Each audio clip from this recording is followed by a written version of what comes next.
മീൻ അച്ചാറിൻ്റെ recipe ഇട്ടപ്പോൾ നമ്മുടെ subscriber beef അച്ചാറിൻ്റെ recipe ചോദിച്ചിരുന്നു. ആ റിക്വസ്റ്റ് പ്രകാരം നമ്മളിന്ന് ബീഫ് അച്ചാർ ഉണ്ടാക്കുന്നത് എങ്ങനെയെന്ന് നമുക്ക് നോക്കാം. ഇന്ന് നമ്മൾ ബീഫ് അച്ചാറാണ് തയ്യാറാക്കാൻ പോകുന്നത്. ഇവിടെ കുക്കറിലാണ് നമ്മൾ ബീഫ് വേവിച്ചെടുക്കുന്നത്. കുക്കറിൽ നമ്മൾ ബീഫ് എടുത്തിട്ടുണ്ട്. കറിക്ക് കട്ട് ചെയ്യുന്നതിനേക്കാൾ കുറച്ച് ചെറുതായി കട്ട് ചെയ്യുന്നതായിരിക്കും അച്ചാറിന് ഏറ്റവും നല്ലത്. ഇനി നമുക്ക് ഇതിലേക്ക് മസാലകൾ ചേർത്ത് കൊടുക്കാം. മഞ്ഞൾപ്പൊടി, മുളക് പൊടി, മല്ലിപ്പൊടി, പാകത്തിന് ഉപ്പും കൂടെ ചേർത്ത് നന്നായി ഇളക്കി യോജിപ്പിച്ച് എടുത്ത് വേവിക്കുക.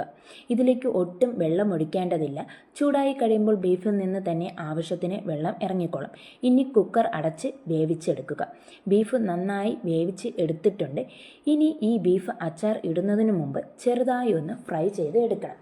അതിനായി ഒരു പാനിൽ എണ്ണ എടുത്തിട്ടുണ്ട്. അച്ചാർ കൂടുതൽ കാലം കേടാകാതിരിക്കാൻ നല്ലെണ്ണ ആണ് ഇവിടെ ഉപയോഗിച്ചിട്ടുള്ളത്. എണ്ണ ചൂടായി കഴിയുമ്പോൾ വേവിച്ച് വെച്ച ബീഫ് ഇതിലേക്ക് ചേർക്കാം. ഇനി ബീഫിൽ ഉള്ള വെള്ളം ഒന്ന് കുറഞ്ഞ് അത്യാവശ്യം ഒന്ന് ഡ്രൈ ആക്കി എടുക്കാം. ഏകദേശം ഒരു 7-8 മിനിറ്റ് നേരം ഫ്രൈ ചെയ്ത് എടുക്കുക. ഇടയ്ക്ക് ഒന്ന് 3-4 വട്ടം ഒന്ന് ഇളക്കി കൊടുക്കുക. ഏകദേശം ഒരു 7 മിനിറ്റ് ആയിട്ടുണ്ട്.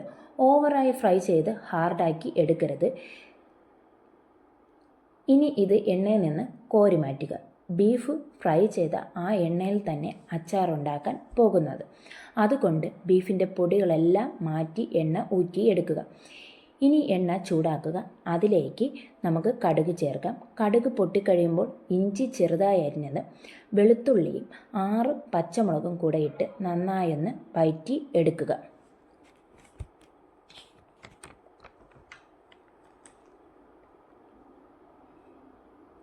ഇനി നമുക്ക് ഇതിലേക്ക് കറിവേപ്പിലയും കൂടെ ചേർത്ത് നന്നായി ഇളക്കി വഴറ്റിയെടുക്കുക. മീഡിയം ഫ്ലെയിമിൽ വെച്ച് ഏകദേശം ഒരു 10 മിനിറ്റ് വഴറ്റിയെടുക്കുക. 10 മിനിറ്റ് ആയിട്ടുണ്ട്. ഇഞ്ചിയും വെളുത്തുള്ളിയും ആവശ്യത്തിന് ഫ്രൈ ആയിട്ടുണ്ട്. ഇനി ഇതിലേക്ക് മസാലകൾ ചേർക്കാം. മഞ്ഞൾപ്പൊടി, മുളക് പൊടി, മല്ലിപ്പൊടി കൂടെ ചേർത്ത് നന്നായൊന്ന് ഇളക്കി യോജിപ്പിച്ചെടുക്കുക.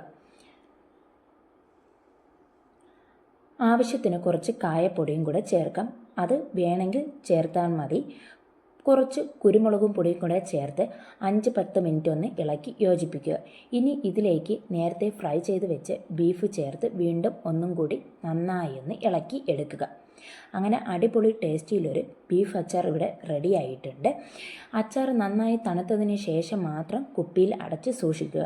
അച്ചാർ സൂക്ഷിക്കാൻ എടുക്കുന്ന കുപ്പിയും അത് എടുക്കുന്ന സ്പൂണിലും ഒട്ടും വെള്ളമയം ഇല്ലാത്തതും നല്ലതും ആയി ഉണങ്ങിയതും മാത്രമായിരിക്കണം എടുക്കാനുള്ളത്. അങ്ങനെ അടിപൊളി ടേസ്റ്റിലുള്ള ബീഫ് അച്ചാർ റെഡി ആയിട്ടുണ്ട്. എല്ലാവരും ഒന്ന് മസ്റ്റായി ഒന്ന് ട്രൈ ചെയ്ത് നോക്കണേ.